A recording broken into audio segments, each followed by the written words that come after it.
मनुष्य के कर्मों का साक्षी कौन। नमस्कार, डॉक्टर श्रीपति त्रिपाठी के फेसबुक पेज पे आप सभी का स्वागत है। मैं हूं नीरज कुमार। मृत्यु लोक में प्राणी अकेले ही पैदा होता है, अकेले ही मरता है।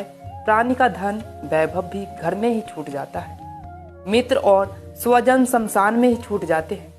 मनुष्य को अग्नि ले लेती है, पाप पुण्य ही उस जीव के साथ जाते हैं। अकेले ही वह पाप पुण्य का भोग करता है, परंतु धर्म का उनका अनुसरण करता है।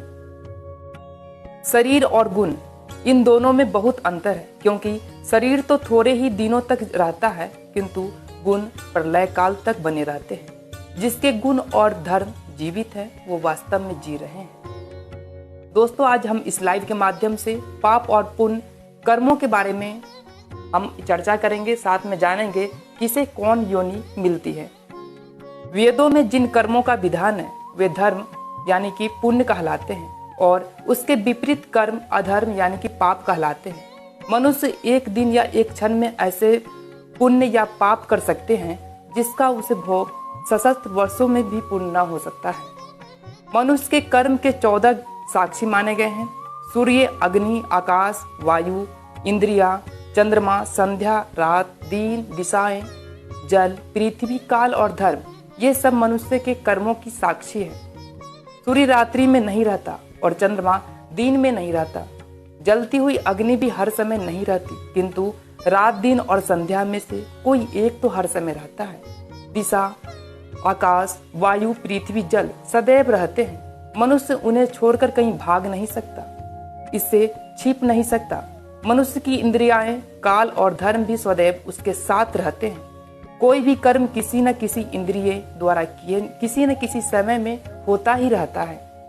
उस कर्म का प्रभाव मनुष्य के ग्रह, नक्षत्रों व पंच महाभूतों पर पड़ता है। जब मनुष्य कोई गलत कार्य करता है तो धर्मदेव उस गलत कर्म को सूचना देते रहते हैं और उसका दंड मनुष्य को अवश्य मिलता है। कर्म से ही देह प्राप्त होती है। अगर हम कर्म की बात करें, यहाँ पर देह की बात करें, तो देह शरीर को कहा जाता है। मनुष्य पर जो अगर बात करें, पृथ्वी पर जो भी मनुष्य देह हैं, उनमें एक सीमा तक सुख या दुख भोगने की क्षमता है। जो मनुष्य पुण्य या पाप करते हैं, पृथ्वी पर किसी मनुष्य देह में भोग संभव नहीं। उसका फल जीव स्वर्ग या नरक में भोगता है। पाप या पुण्य जब इतने में रह जाते हैं, उनका भोग पृथ्वी पर संभव हो, तब जीव पृथ्वी पर किसी देह में जन्म लेता है। कर्मों का अवशेष भाग को भोगने के लिए मनुष्य मृत्युलोक में अस्थावर जंगम, अगर यहाँ पर बात करें तो अस्थावर जंगम उनको कहा जाता है जैसे कि वृक्ष, गुल्म की मतलब झाड़ी, लता, बेल, पर्वत और तीर्ण आदि योनि प्राप्त करता है। ये सब दुखों के भोगने की योनि है। वृक्ष योनि में दीर्घकाल तक सर्दी गर्मी सहना, काटे जाने व अग्नि में जलाए जाने पर संबंधित दुख भोगना पड़ता है। यदि जीव कोटि योनि में अगर हम बात करें, जो भी जीव है वह छोटे छोटे कीड़े मकोड़ों की योनि में अगर जन्म लेते हैं तो अपने से बलवान प्राणियों द्वारा दी गई पीड़ा सहता है। शीत, वायु और भूख के कलेश सहते हुए मलमूत्र में विचरण करने लगता है और साथ में दारुण दुख उठाता है। इसी तरह पशु योनि में आने पर अपने से बलवान पशु द्वारा दी गई पीड़ा का कष्ट पाता है। पक्षी की योनि में आने पर कभी वायु पीकर रहना पड़ता है तो कभी अपवित्र वस्तुओं को खाने का कष्ट उठाना पड़ता है। यदि भार ढोने वाले पशुओं की योनि में जीव आता है तो रस्सी में बांधे जाने, डंडों से पीटे जाने व हल जोतने का दारुण दुख जीव को सहना पड़ता है। अब हम जानते हैं विभिन्न पाप योनियों के बारे में। इस संसार चक्र में मनुष्य घड़ी के पेंडुलम की भांति विभिन्न पाप योनियों में जन्म लेता और मरता है। माता पिता को कष्ट पहुंचाने वाले को कछुए की योनि में जाना पड़ता है। मित्र का अपमान करने वाले गधे की योनि में जन्म लेता है। छल कपट व जीवन यापन करने वाले बंदर की योनि में जन्म लेता है। अपने पास रखी किसी धरोहर को हड़पने वाला मनुष्य कीड़े की योनि में जन्म लेता है। विश्वासघात करने से मनुष्य को मछली की योनि प्राप्त होती है। विवाह, यज्ञ आदि शुभ कार्यों में विघ्न डालने वाले को कृमि युग मिलता है। अगर हम बात करें, देवता पितर व ब्राह्मणों को भोजन न कराकर स्वयं खा लेता है, वह काक योनि यानी कि कौवे की योनि में जन्म लेता है। दुर्लभ है मनुष्य योनि। इस प्रकार बहुत सी योनियों में भ्रमण करने और जीव किसी न किसी महान पुण्य के कारण मनुष्य योनि में प्राप्त करता है। मनुष्य योनि प्राप्त करके भी यदि दरिद्र, रोगी, काना और अपाहिज जीवन मिले तो यह बहुत अपमानजनक कष्ट भोगना पड़ता है। इसीलिए दुर्लभ मनुष्य जन्म पाकर संसार बंधन से मुक्त होने के लिए प्राणी को भगवान विष्णु की सेवा आराधना करनी चाहिए, क्योंकि वे ही कर्म फल के दाता व संसार बंधन से छुटकारा दिलाने वाले मोक्षदाता हैं। भगवान विष्णु के जो स्वरूप है उनकी भक्ति करने से मनुष्य संसार सागर आसानी से पार कर परम धाम को प्राप्त कर लेता है। भगवान विष्णु ने बताया संसार सागर से पार होने का सरल उपाय।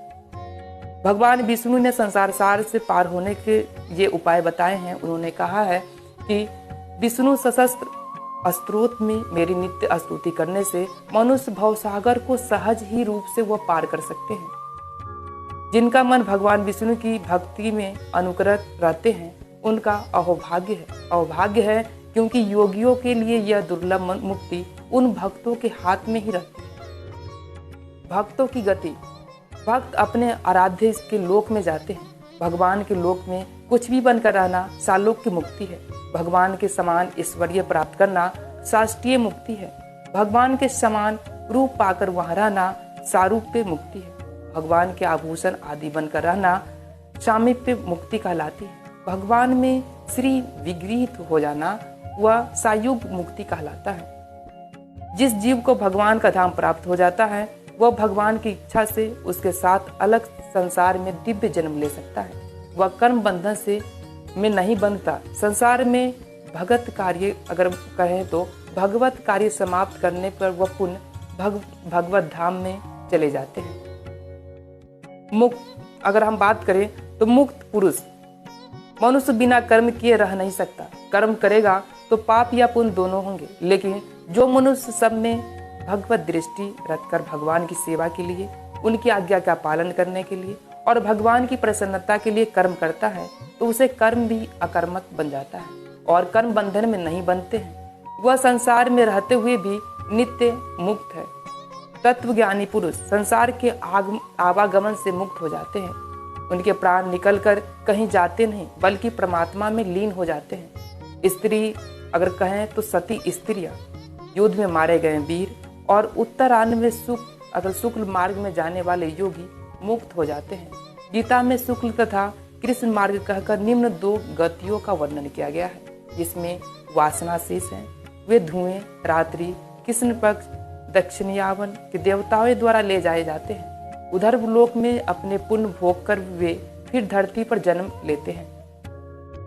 जिसमें कोई वासना शेष नहीं है वे अग्नि, दीन, शुक्ल पक्ष, उत्तरायण के देवताओं द्वारा ले जाए जाते हैं। वे फिर पृथ्वी पर जन्म लेकर नहीं लौटते हैं। अब हम बात करते हैं पितृलोक क्या है। यह एक प्रकार का प्रतीक्षा लोक है। एक जीव को पृथ्वी पर जिस माता पिता से जन्म लेना है, जिस भाई बहन से या पत्नी को पाना है, जिस लोगों के द्वारा अगर हम बात करें तो जिन लोगों के द्वारा उसे सुख दुख मिलता है, वे सब लोग अलग अलग कर्म करके स्वर्ग या नरक में हैं।